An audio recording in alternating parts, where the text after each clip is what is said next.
नमस्कार दोस्तों, मैं हूं आपका साथी सुरेश कसवा और आपके लिए हिंदी साहित्य की एक और बेहतरीन क्लास लेकर आया हूं। ऐसी क्लास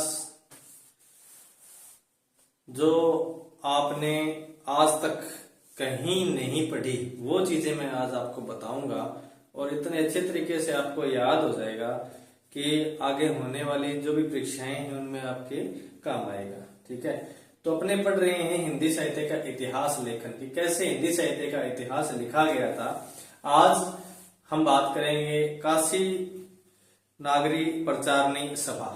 ठीक है, काशी नागरी प्रचारणी सभा कब इसकी शुरुआत हुई, क्या क्या इसने कार्य किए हिंदी साहित्य के इतिहास में, इनका मुख्य कार्य क्या था। ठीक है, तो बात करते हैं काशी नागरी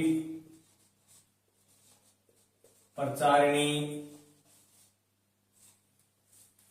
सभा। पहले तो बात करते हैं कि इसकी स्थापना कब हुई थी। काशी नागरी प्रचारिणी सभा जो है, इसकी स्थापना हुई थी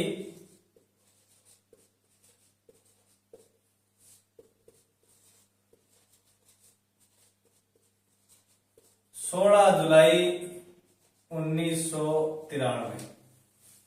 याद रखना बहुत ही महत्वपूर्ण है काशी नागरी प्रचारणी सभा, क्योंकि स्कूल लेक्चरर 2013 की जो वैकेंसी थी उसमें यह प्रश्न आया था कि काशी नागरी प्रचारणी सभा का जो वृहत इतिहास है वह कितने भागों में है। ठीक है, तो उसमें ऑप्शन दो थे, एक तो 16 और एक 18। तो कुछ लोगों ने 16 किया, कुछ ने 18 किया, क्योंकि कई किताबों में 18 मिलते हैं और कई किताबों में 16। तो वास्तविक रूप से जो काशी नागरी प्रचारणी सभा थी उसने जो भाग निकाले थे वृहत इतिहास के वो 16 थे। ठीक है, तो 16 ही भागों में प्रकाशित हुआ था वृहत इतिहास हिंदी साहित्य का। तो इस प्रचारणी सभा की जो स्थापना हुई थी वो 16 जुलाई 1993 ईस्वी को हुई थी। इसके जो मुख्य जिन्होंने इसकी स्थापना की थी, संस्थापक, ठीक है, इसके मुख्य संस्थापक श्याम सुंदर दास थे। इसके मुख्य जो संस्थापक थे वो श्याम सुंदर दास थे। काशी नागरी प्रचारणी सभा के मुख्य संस्थापक श्याम सुंदर दास थे। श्याम सुंदर दास के साथ दो अन्य सहयोगी भी थे। ठीक है, श्याम सुंदर दास के साथ दो अन्य सहयोगी भी थे, जो इनका नाम था सहयोगी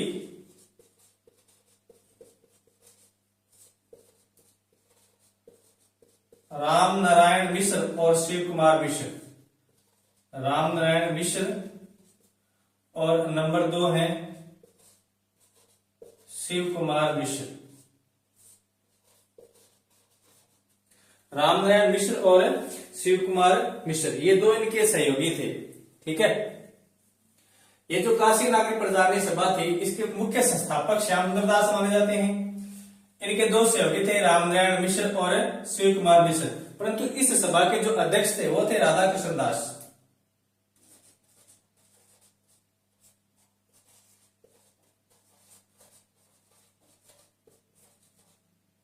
सभा के अध्यक्ष थे राधा कृष्ण दास। ठीक है, काशी नागरी प्रचारणी सभा स्थापना हुई थी 16 जुलाई 1993 को। इसके मुख्य संस्थापक श्याम सुंदर दास थे, सहयोगी थे रामनारायण मिश्र और शिव कुमार मिश्र, और सभा के जो अध्यक्ष थे वो राधा कृष्ण दास थे। राधा कृष्ण दास कौन थे? राधा कृष्ण दास जो थे वो भारतेंदु जी के फुफेरे भाई थे। कौन थे ये? भारतेंदु जी के फुफेरे भाई। ठीक है, भारतेंदु जी के फुफेरे भाई जो थे वो राधा कृष्ण दास थे, जो कि काशी नागरी प्रचारणी सभा के अध्यक्ष थे। अब काशी नागरी प्रचारणी सभा ने एक पत्रिका निकाली थी। ठीक है, काशी नागरी प्रचारणी पत्रिका। काशी नागरी प्रचारणी पत्रिका 1996 ईस्वी में निकाली थी और उसी पत्रिका में हिंदी साहित्य का वृहत इतिहास प्रकाशित हुआ था। ठीक है। काशी नागरी प्रचारणी पत्रिका में ही हिंदी साहित्य का वृहद इतिहास प्रकाशित हुआ था, जिसके कुल 16 भाग थे और उन 16 भागों को अलग अलग लोगों ने संपादन किया था, ठीक है। तो जो उन 16 भागों में जो मुख्य भाग हैं, जो परीक्षा की दृष्टि से महत्वपूर्ण हैं, उनके बारे में चर्चा करेंगे। पहले बात करते हैं काशी नागरी प्रचारणी सभा ने जो पत्रिका निकाली थी उसकी। तो लिखिए आगे, काशी नागरी, सॉरी 1893 है, 1993 नहीं है, ये 1893 है। 16 जुलाई 1893 ईस्वी में काशी नागरी प्रचारणी सभा की स्थापना हुई थी और इस ने जो पत्रिका निकाली थी वो 1896 ईस्वी में निकाली थी, ठीक है। आगे चलते हैं, थोड़ा सा स्क्रीनशॉट ले सकते हो आप।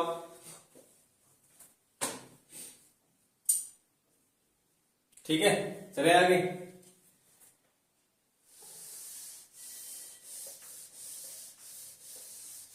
अब यह जो सभा थी, इस सभा ने एक पत्रिका निकाली थी और नाम था उसका काशी नागरी प्रचारणी पत्रिका।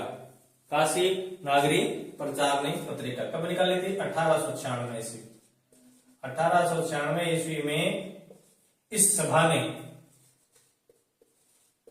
काशी नागरी प्रचारिणी पत्रिका, काशी नागरी प्रचारणी पत्रिका 1896 ईस्वी में काशी नागरी प्रचारणी पत्रिका इस सभा ने निकाली थी। शुरू में यह जो पत्रिका थी यह त्रैमासिक थी और यह शोध पत्रिका थी, ठीक है। यह शोध पत्रिका थी, यानी हिंदी साहित्य के इतिहास को शोध कर रही थी, इसलिए यह शोध पत्रिका थी।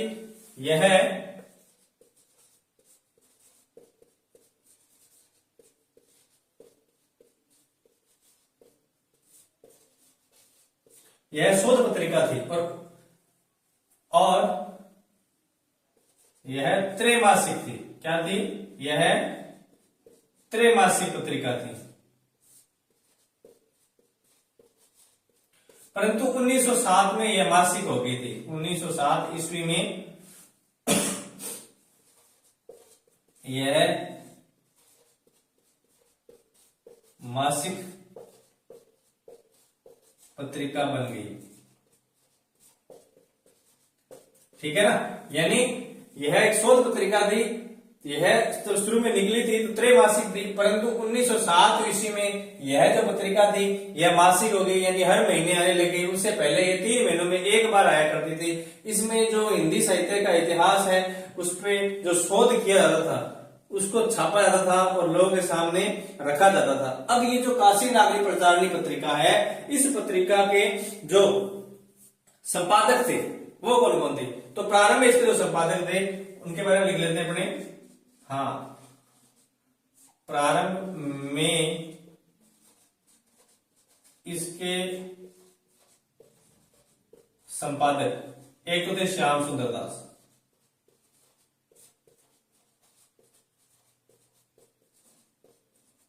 ठीक है। दूसरे थे राधा कृष्ण दास,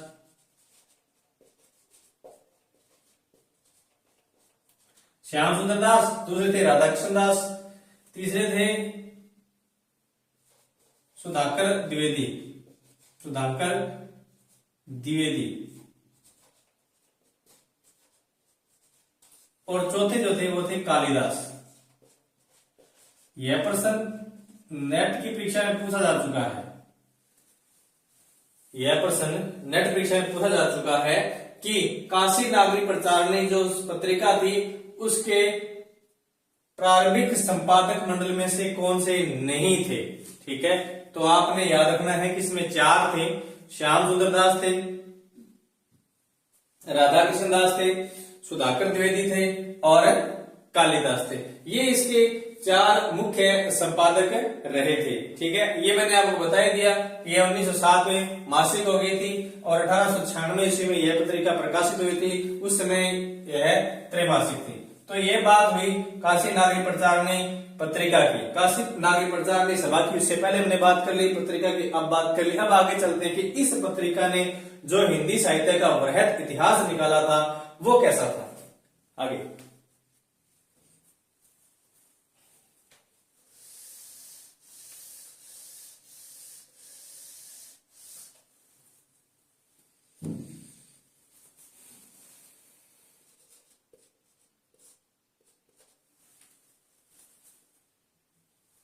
इस सभा ने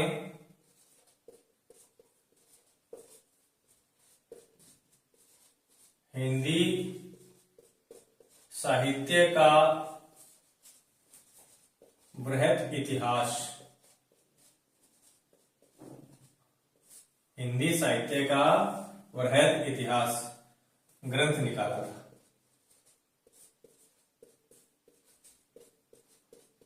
हिंदी साहित्य का वृहद इतिहास ग्रंथ इस काशी नागरिक प्रचारणी सभा ने निकाला था, जिसमें कुल 16 भाग थे।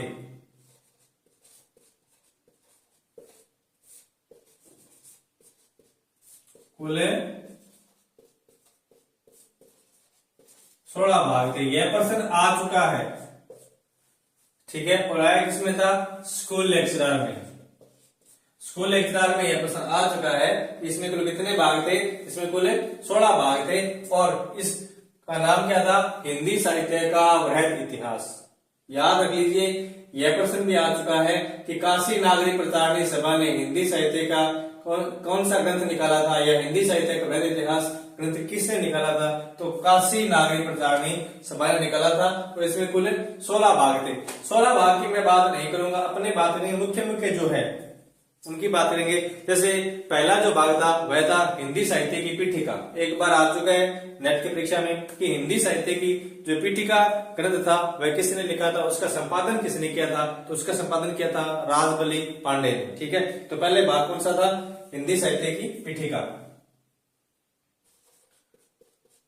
भाग,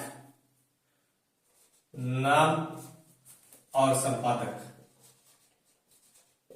ठीक है, प्रथम भाग की बात करते हैं। नाम था हिंदी साहित्य की पीठिका। हिंदी साहित्य की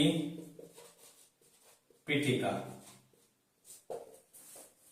राजबली पांडे। किसने निकाला था? राजबली पांडे। हिंदी साहित्य की पीठिका जो पहला भाग था वह राजबली पांडे ने निकाला है। यह बहुत इंपॉर्टेंट है, वेरी वेरी इंपॉर्टेंट है। एक बार कॉलेज लेक्चर में यह प्रश्न आ चुका है, कॉलेज लेक्चर की परीक्षा में यह प्रश्न आ चुका है कि हिंदी साहित्य का वृहद इतिहास का जो पहला भाग था हिंदी साहित्य की पीठिका, उसके संपादक कौन थे? तो हिंदी साहित्य की पीठिका के संपादक थे वो थे राजबली पांडे। ठीक है, अब बात करेंगे चौथे भाग की। मैंने कहा पहले कि मुख्य मुख्य जो भाग है उसी की बात करेंगे। अपने 16 भाग हैं, 16 आपको याद नहीं रह सकते, ना ही उनके नाम याद रख सकते हैं, ना ही संपादक याद रख सकते हैं। जो मुख्य मुख्य हैं वो अपने याद रखने हैं, उन्हीं को पढ़ना है जो हमारी परीक्षा में ज्यादा महत्वपूर्ण है। जैसे चौथा भाग है भक्ति काल निर्गुण भक्ति।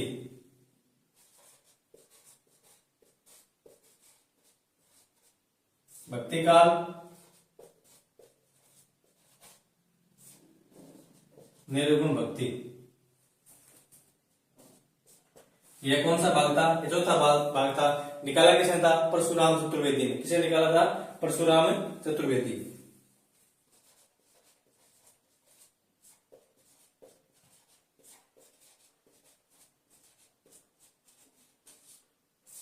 ठीक है, चौथा भाग था भक्ति काल निर्गुण भक्ति और इसको निकाला था परशुराम चतुर्वेदी ने। अब बात करेंगे पांचवें भाग की। पांचवा भाग भक्ति काल सगुण भक्ति।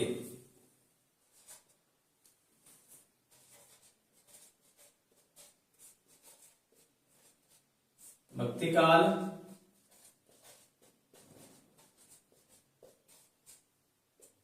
सगुण भक्ति किसे निकाला था? विजेंद्र स्नातक।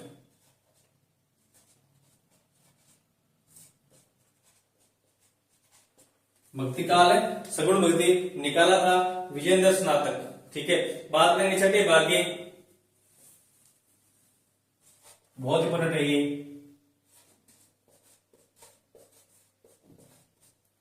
रीतिकाल रीतिबद्ध, रीतिकाल रीतिबद्ध निकाला किसने था? डॉक्टर नगेंद्र ने, डॉक्टर नगेंद्र ने, ठीक है। किसने निकाला था? डॉक्टर नगेंद्र ने। ये इंपॉर्टेंट है भाई। रीतिकाल रीतिबद्ध का संपादन किसने किया था? रीतिकाल रीतिबद्ध का संपादन जो था वो डॉक्टर नगेंद्र ने किया था। और किसमें किया था? रीति काव्य की भूमिका। इनका ग्रंथ क्या था? रीति काव्य की भूमिका, रीति काव्य की भूमिका। इस ग्रंथ में इन्होंने इस रीतिकाल रीतिबद्ध जो कि वृहद इतिहास था इसका संपादन किया था। इसमें इसका जिक्र मिलता है रीति काव्य की भूमिका में, जो कि इनका ग्रंथ है, ठीक है। डॉक्टर नगेंद्र ग्रंथ का क्या नाम है? रीति काव्य की भूमिका। याद रखना, रीति काव्य की भूमिका किसका है? डॉक्टर नगेंद्र का। और रीतिकाल रीतिबद्ध का संपादन भी किसने किया है? डॉक्टर नगेंद्र ने किया है। स्क्रीनशॉट ले लीजिए, फिर आगे चलते हैं।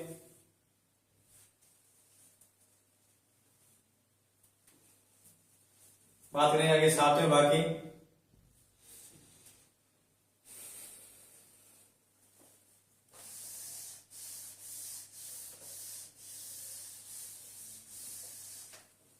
रीतिकाल रीतिमुक्त भागीरथ मिश्र, सातवां भाग था,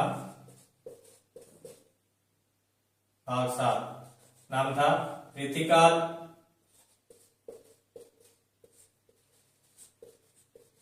रीतिमुक्त। संपादक कौन थे? डॉक्टर भागीरथ मिश्र, डॉक्टर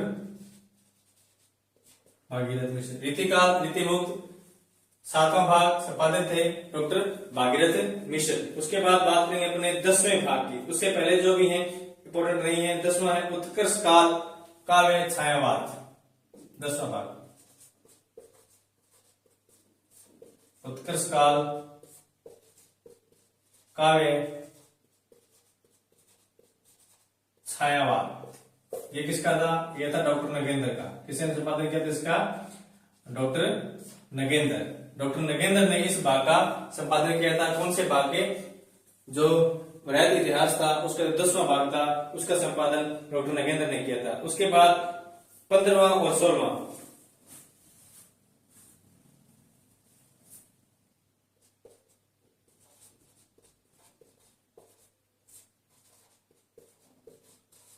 भाग आंतर भारतीय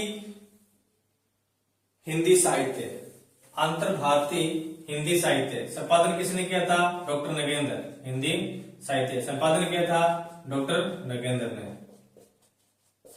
और जैसे मैंने बताया था कि पहला भाग वेरी इंपॉर्टेंट है, उसी प्रकार जो 16वां भाग है वह भी बहुत ही महत्वपूर्ण है, क्योंकि 16वां भाग जो था इसके जो संपादक थे वो थे डॉक्टर नगेंद्र और नाम था हिंदी का लोक साहित्य। 16वें भाग का नाम था हिंदी का लोक साहित्य, हिंदी का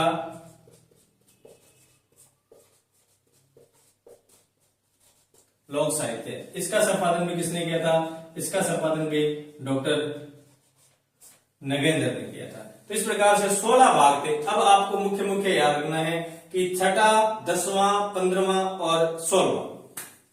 6वां, 10वां, 15वां, सॉरी 16वां नहीं है, 16वां तो राहुल सांकृत्याय का था। 16वां भाग जो था, इसी के 3 ही थे। राहुल सांकृत्याय हिंदी का लोक साहित्य, राहुल सांकृत्याय, राहुल सांकृत्याय, ठीक है। हिंदी का लोक साहित्य किसका था? राहुल सांकृत्याय का था।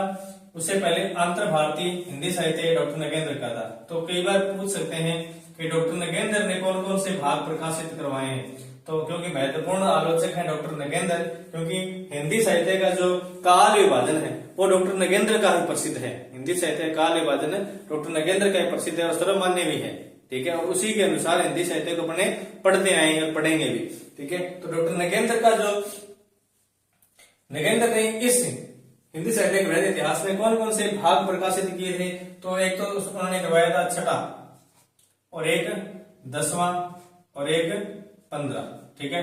डॉक्टर नगेंद्र ने 3 भाग प्रकाशित करवाए हैं, सबसे ज्यादा इसी ने करवाए हैं, 6वां, 10वां और 15, ठीक है। 3 भागों में डॉक्टर नगेंद्र ने सहयोग किया है, संपादन किया है हिंदी साहित्य के वृहद इतिहास में। अब आगे बात करते हैं अगले आलोचक की।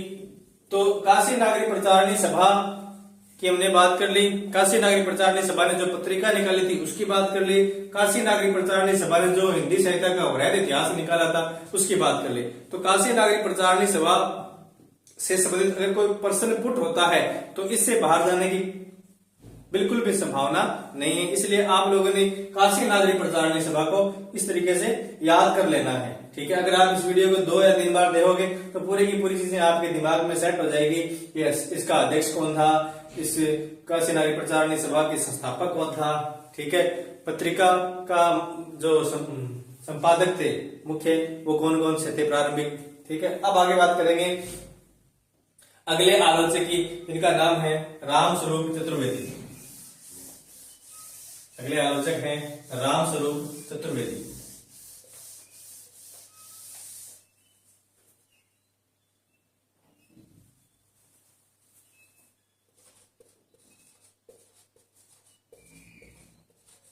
रामस्वरूप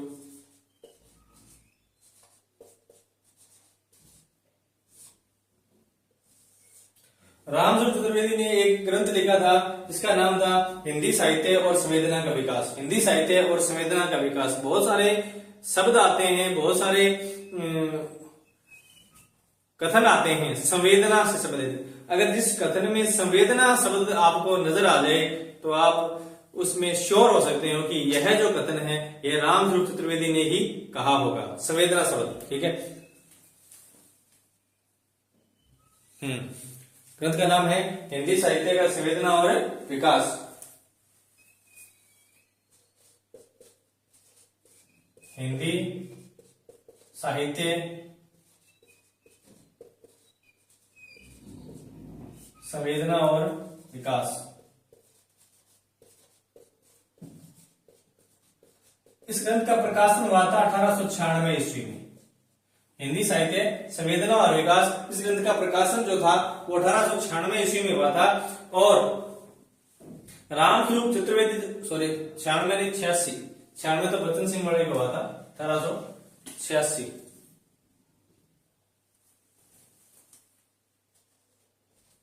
ठीक है, तो रामस्वरूप चतुर्वेदी ने जो छायावाद था उसको शक्ति का काव्य कहा है। ठीक है, इन्होंने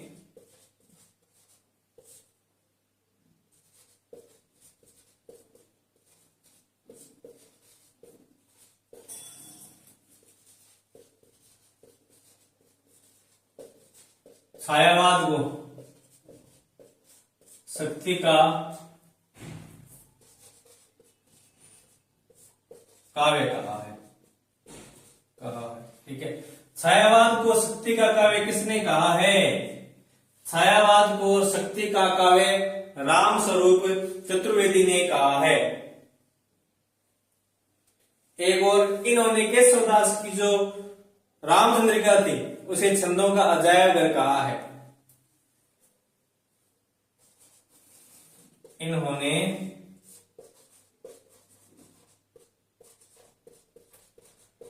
केशवदास की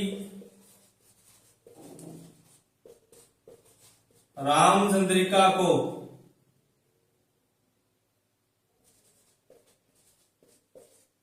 छंदों का अजायब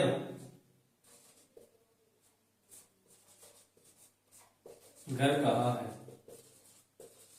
ये सारी की सारी बातें छायावाद को शक्ति का काव्य या केशवदास की रामचंद्रिका को छंदों का अजायब घर, जो भी इन्होंने कहा है, ये सारी की सारी बातें आपको कहां मिलेगी? हिंदी साहित्य और हिंदी साहित्य संवेदना और विकास। ठीक है, हिंदी साहित्य संवेदना और विकास, इस ग्रंथ में आपको इस हिंदी साहित्य और संवेदना का विकास, उल्टा लिख दिया, हिंदी साहित्य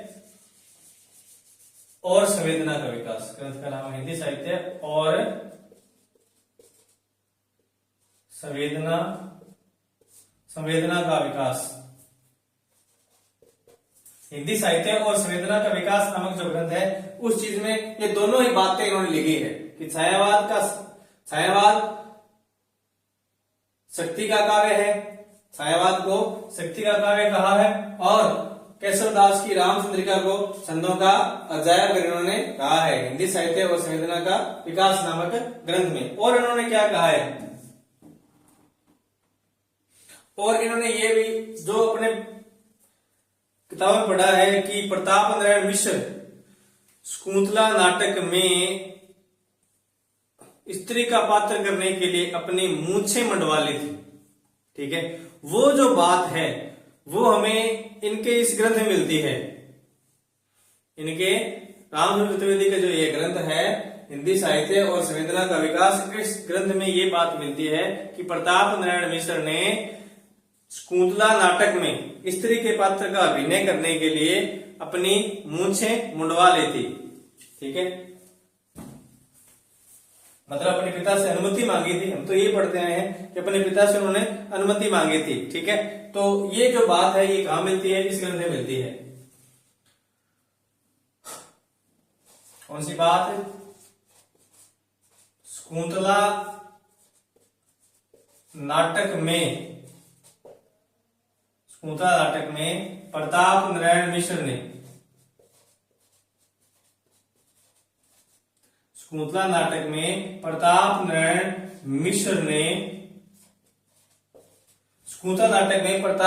मिश्र ने स्त्री का पात्र करने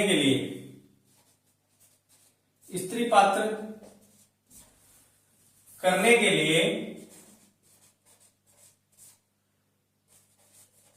अपनी मूंछें कटवाने की अपने पिता से अनुमति मांगी थी। अपने पिता से अनुमति मांगी थी। इसका उल्लेख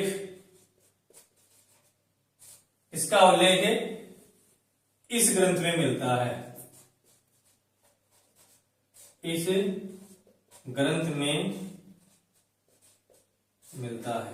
ठीक है, कौन से ग्रंथ में, इस ग्रंथ में, हिंदी साहित्य और संवेदना का विकास, इस ग्रंथ में इस बात का जिक्र मिलता है कि शकुंतला नाटक में प्रताप नारायण मिश्र ने स्त्री का पात्र करने के लिए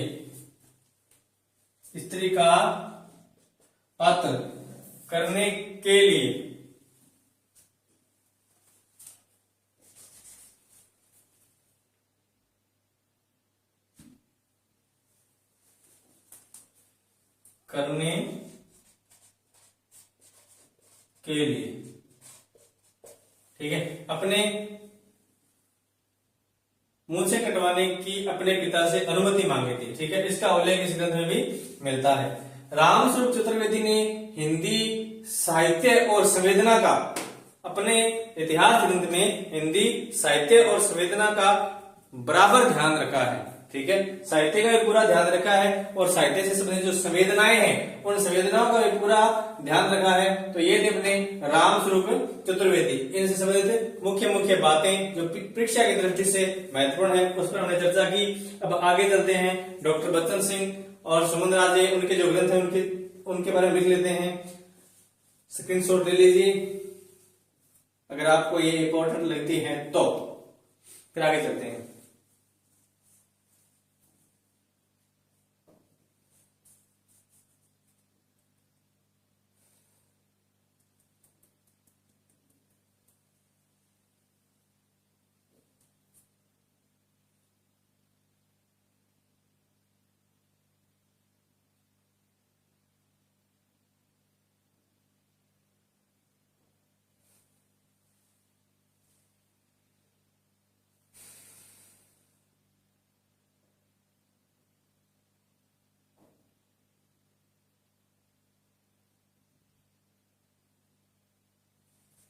चलते हैं आगे।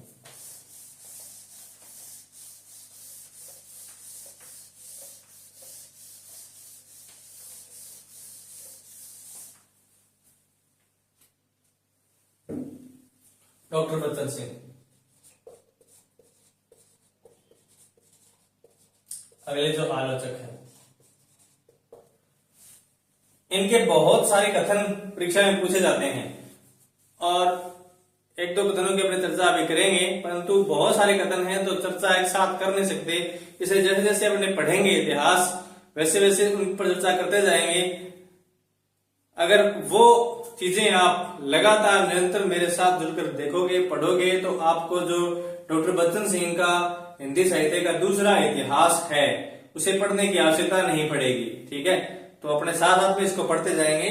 तो बच्चन सिंह, डॉक्टर बच्चन सिंह, इनका ग्रंथ है पहला, इन दो ग्रंथ लिखे हैं हिंदी साहित्य के इतिहास पर, दो ग्रंथ लिखे हैं। पहला है हिंदी साहित्य का दूसरा इतिहास, हिंदी साहित्य का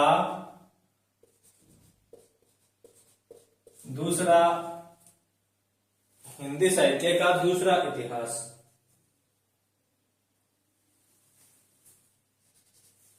हिंदी साहित्य का दूसरा इतिहास कब लिखा था? 1896 में। देखो, रामसूत्र चतुर्वेदी ने हिंदी साहित्य और संवेदना का विकास वो 1886 ईस्वी में लिखा था और इन्होंने हिंदी साहित्य का दूसरा इतिहास 1896 ईस्वी में लिखा है। ठीक है, तो ये थोड़ा सा ध्यान रखना, पहले उन्हें कंफ्यूज हो गए थे, 96 कर दिया था, तो वो 86 है और ये 96 है। और दूसरा जो ग्रंथ है वो है आधुनिक हिंदी साहित्य। दूसरे ग्रंथ का नाम है आधुनिक हिंदी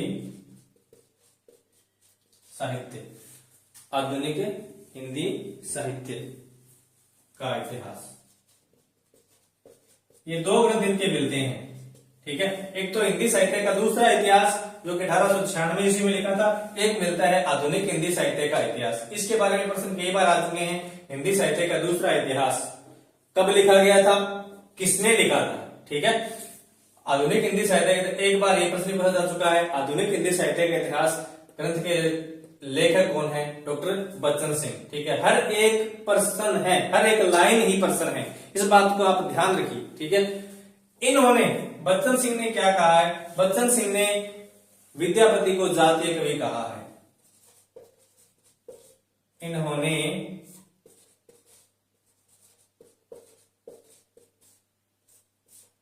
विद्यापति को जातीय कवि कहा है। क्या कहा है? जातीय कवि।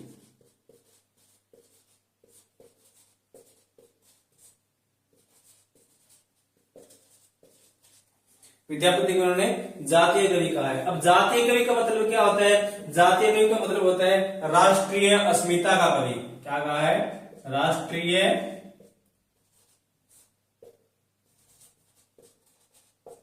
अस्मिता। ठीक है, जातीय कवि यानी कि राष्ट्रीय अस्मिता। तो डॉक्टर बच्चन सिंह से संबंधित इतनी ही जानकारी अपने आज इस क्लास में पढ़ेंगे, क्योंकि इनको बहुत पढ़ना है आगे। आदिकाल, भक्तिकाल, रीतिकाल में जाएंगे ना, बहुत कुछ इनको पढ़ना है, इसलिए आज थोड़ा सा इतना ही पढ़ेंगे, क्योंकि हमें आगे भी क्लास लानी है, नहीं तो ठहराव आ जाएगा।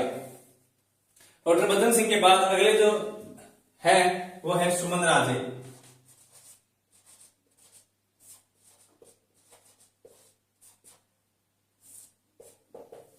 तो इनके जो ग्रंथ है वह है हिंदी साहित्य का आधा इतिहास। हिंदी साहित्य का आधा इतिहास 2003। ठीक है, हिंदी साहित्य का आधा इतिहास ग्रंथ किसका है? सुमन राजे का। कब लिखा गया था? 2003। हिंदी साहित्य का आधा इतिहास सुमन राजे 2003। हिंदी साहित्य का आधा इतिहास सुमन राजे 2003। और अंत में लिखेंगे अपने नीरज माधव। नीरज माधव ओझल नारी का, हिंदी साहित्य का ओझल नारी इतिहास। हिंदी साहित्य का ओझल नारी इतिहास। ग्रंथ का क्या नाम है? हिंदी साहित्य का ओझल नारी इतिहास। यह प्रश्न भी आ चुका है पेपर में, हिंदी साहित्य का ओझल नारी इतिहास। और कब लिखा गया था? यह 2013 में। ठीक है। नीरज माधव, हिंदी साहित्य का ओझल नारी इतिहास।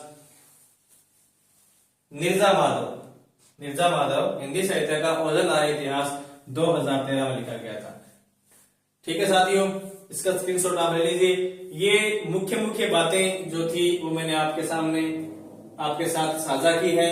आप इस पे नजर बनाए रखिए, और अगर आपको मेरी क्लास अच्छी लगी हो तो लाइक और सब्सक्राइब जरूर करें, ताकि आपके लिए और अच्छी अच्छी क्लासें मैं लेके आ सकूं। धन्यवाद। जय भारत, जय हिंद।